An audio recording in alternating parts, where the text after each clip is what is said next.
सबसे पहले आप लोगों को गुड मॉर्निंग मेरे फ्रेंड्स। आज हम आप लोगों के बीच में एक ऐसा बीमारी लेकर के आए हैं जिस बीमारी का प्रचलन हमारे भारत में बहुत ज़्यादा है।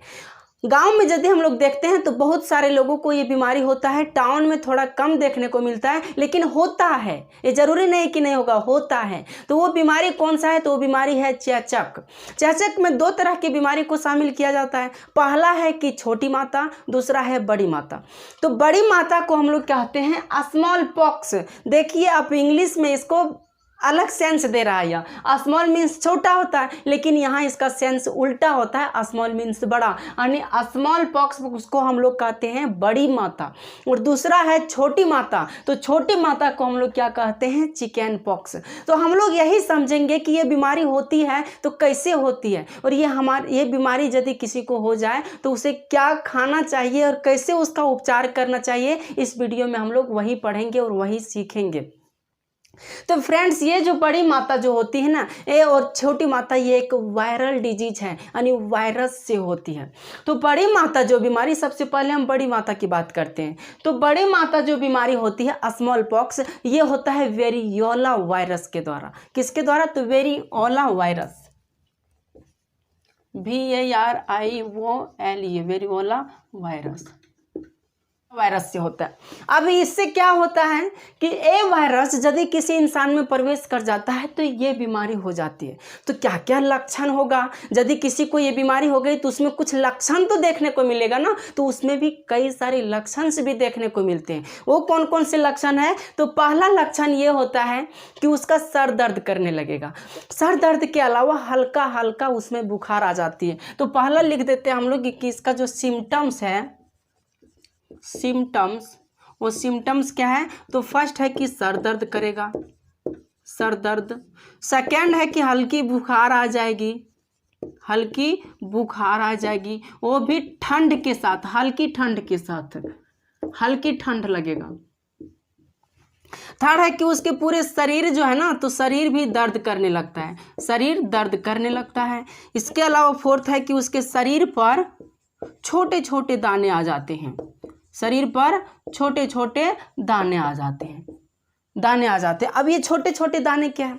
तो सबसे पहले क्या होता है कि उसके फेस पर या उसके चेहरा पर छोटे छोटे पिंपल्स जैसा दाने आने लगते हैं। उसके बाद पूरे शरीर पर धीरे धीरे आने लगते हैं। तो लोगों को लगता है ना कि ये खुजली है, और वो धीरे धीरे खुजलाने भी लगता है। कैसा? तो खुजलाने लगता है। तो उसको खुजलाता है, तो जब खुजलाता है तो उसके अंदर जो लिक्विड भरा होता है ना, तो यदि वो खुजलाने के बाद वो लिक्विड फूटता है, वो पिंपल्स यदि फूटता है तो थोड़ा पेन होता है, दर्द होती है, दर्द होती है। तो समझ जाना चाहिए। और वो जो होता है ना पिंपल्स, थोड़ा रेड रेड सा होता है, उसके चारों ओर थोड़ा रेड रेड सा होता है, और ये पूरे शरीर पर हो जाता है। आप देख सकते हैं इस इमेज में कि इसको क्या हो गई है? तो इसको स्मॉल पॉक्स हो गई है, और इसके पूरे शरीर में देख रहे हैं कि कैसा छोटे छोटा पिंपल्स, यानी दाना जैसा हो जाता है, फुंसी जैसा हो जाता है, और ये पूरे शरीर में हो जाता है। ये नहीं कि कुछ भाग को छोड़कर, ये नहीं, बल्कि पूरे शरीर में हो जाता है। और ये यदि ठीक होती ना, तो ठीक होने के बाद भी इसका अपना निशान यह छोड़ जाता है। यदि ये दाग होती है तो अपना निशान भी छोड़ जाता है।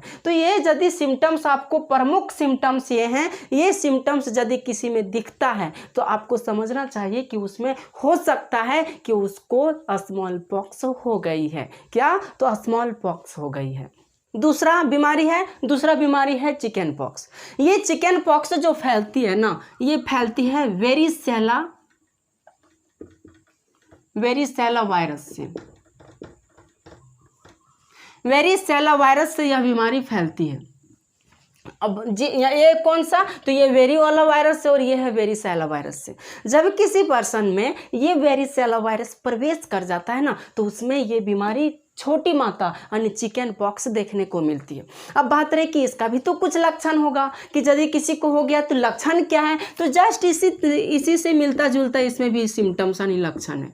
वो कौन कौन सा लक्षण है? तो इसमें भी क्या होता है कि सर दर्द करने लगता है, सर दर्द करने लगेगा। सेकेंड है कि शरीर दर्द करने लगेगा, शरीर दर्द करने लगेगा। थर्ड है कि इस पे क्या होता है? हल्की बुखार आ जाती है, हल्की बुखार आ जाती है। और इसमें भी क्या होता है कि दाने जैसा उसके शरीर पर निकल जाता है, दाने उसके शरीर पर निकल जाता है। दाने दाने उसके शरीर पर निकल जाता है। इस ये भी लक्षण इसमें पाया जाता है। सेम मिलता जुलता लक्षण इसमें और इसमें है।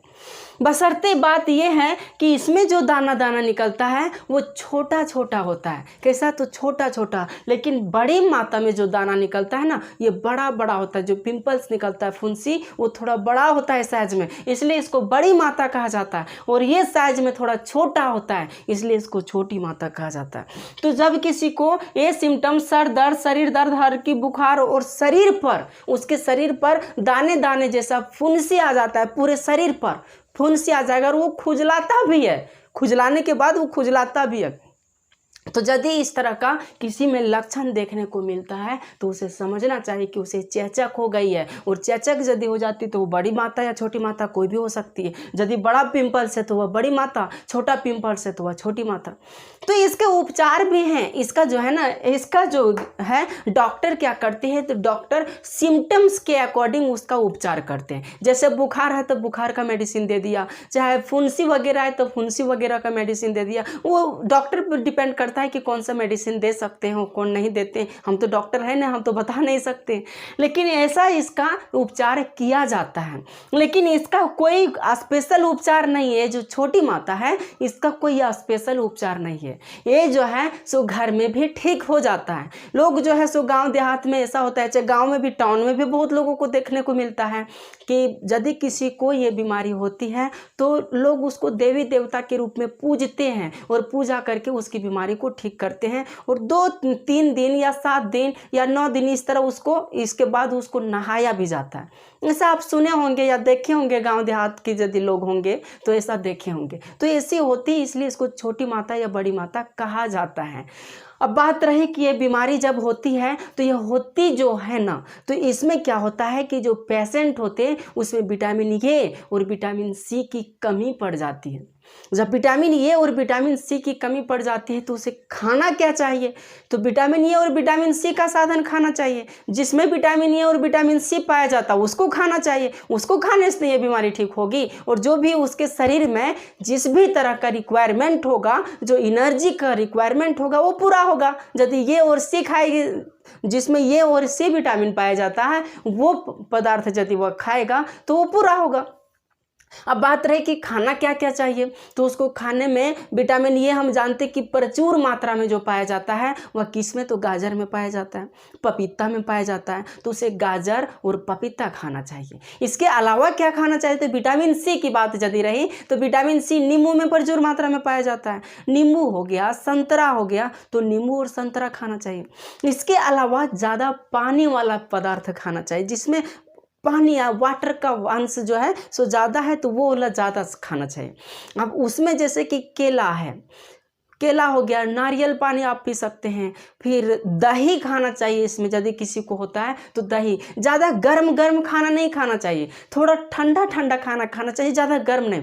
क्योंकि इसमें होता है ना, डाइजेशन जो होती है, जो पाचन, ये कमज़ोर हो जाता है। तो जो चीज़ अच्छा से पच जाए तो उसको खाने से बेटर होगा ना, उसको हम अच्छा से पचा सकते हैं, तो ऐसा चीज़ खाना चाहिए। तो पानी वाला चीज़ जैसे केला हो गया, संतरा हो गया, नींबू हो गया, फ्रूट्स हो गया, जो फल हैं वो फल वगैरह हो गए, ताज़ा ताज़ा फल, फिर हरी हरी सब्जियां हो गई, ये सारे चीज़ को खाना चाहिए। दही हो गया, इसको खाना चाहिए। अब बात रही कि ये यदि किसी को होती है तो खाना क्या नहीं चाहिए। कुछ तो होगा जिसका परहेज किया जाएगा, तो खाना क्या नहीं चाहिए, तो खाना वही जो नहीं खाना चाहिए जो लोगों को सबसे ज़्यादा इंटरेस्ट हो।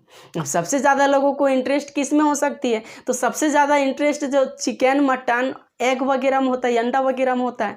तो चिकन, मटन, अंडा वगैरह नहीं खाना चाहिए। जो भी नॉन वेजिटेरियन चीज़ है ना, उसको नहीं खाना चाहिए। इसके अलावा इसमें क्या होता है, रोटी का डाइजेस्ट करना थोड़ा कॉम्प्लिकेटेड है, तो इसमें रोटी भी नहीं खाया जाता है, रोटी भी नहीं खाना चाहिए। और डॉक्टर जिस तरह सजेस्ट करता है उस तरह उसे नहाना भी चाहिए। लेकिन बहुत कम लोग हैं जो डॉक्टर के पास जाते हैं। अब बात रही कि ये सारी चीज़ खाना चाहिए, ये सारे लक्षण होते हैं, तो इस तरह इसको ठीक किया जाता है। इसको घरेलू उपचार से भी ठीक किया जाता है। लेकिन ये चेचक जो है ना, वो चेचक आज तो हमारे देश में नहीं फैला है, ये चेचक बहुत पहले का बीमारी है। तो इसके लिए भी वैक्सीन आता है, इसके लिए टीकाकरण आता है। तो टीकाकरण, इसका जो टीका की खोज किया था ना, वो कौन किया था? तो एडवर्ड जेनर। कौन? तो एडवर्ड जेनर, एक साइंटिस्ट थे एडवर्ड जेनर। इन्होंने चेचक की जो टीका है, उस चेचक के टीका को इन्होंने ही खोज किया था, एडवर्ड जेनर ने। और छोटे बच्चों को जो आप देख रहे होंगे 4 से 5 साल के बच्चों को ये टीका पिलाया जाता है, चेचक का टीका उसको पिलाया जाता है, ताकि उसके शरीर में एंटीबॉडी पहले से डेवलप हो जाए। और यदि उसके शरीर में एंटीबॉडी पहले से डेवलप हो जाएगी, उसके बाद यदि ये वायरस उस पर इफेक्ट करता है तो वायरस उसको ज़्यादा प्रभावित नहीं कर सके। ये जो बीमारी है, ये थोड़ा इन्फेक्शन बीमारी भी है, यानी संक्रामक बीमारी भी है। इसलिए यदि ये किसी को होती है तो कोशिश करना चाहिए, जिसको कभी चिकन पॉक्स नहीं हुआ या जिसको कभी स्मॉल पॉक्स नहीं हुआ, ये बीमारी यदि नहीं हुआ है, तो वैसे इंसान को कोशिश करना चाहिए कि जो पेशेंट है, इन्फेक्टेड पेशेंट है, उससे थोड़ा बहुत दूरी बना करके रखें, क्योंकि उसमें ये फैलने की संभावना थोड़ा ज़्यादा बन जाती है, क्योंकि उसमें किसी तरह का एंटीबॉडी तो उस निर्माण हुआ ही नहीं है। और जिसको हो चुका है एक बार, तो उसमें पहले से एंटीबॉडी उसके शरीर में पाया जाता है, क्योंकि उससे लड़ने के लिए वह एंटीबॉडी को निर्माण कर चुका होता है। इसलिए जो पर्सन इसे इन्फेक्टेड नहीं है ना, खास करके उसको ऐसे इन्फेक्टेड पर्सन से या इन्फेक्टेड व्यक्ति से थोड़ा डिस्टेंस बना करके उसे रखना चाहिए। तो इस तरह से ये बीमारी फैलती है। तो इस वीडियो से यदि आपको कुछ जानकारी मिली होगी तो कृपया करके आप थोड़ा सब्सक्राइब कर दीजिएगा और जाते जाते एक लाइक भी ठोक दीजिएगा। तो थैंक यू वेरी मच। नमस्कार।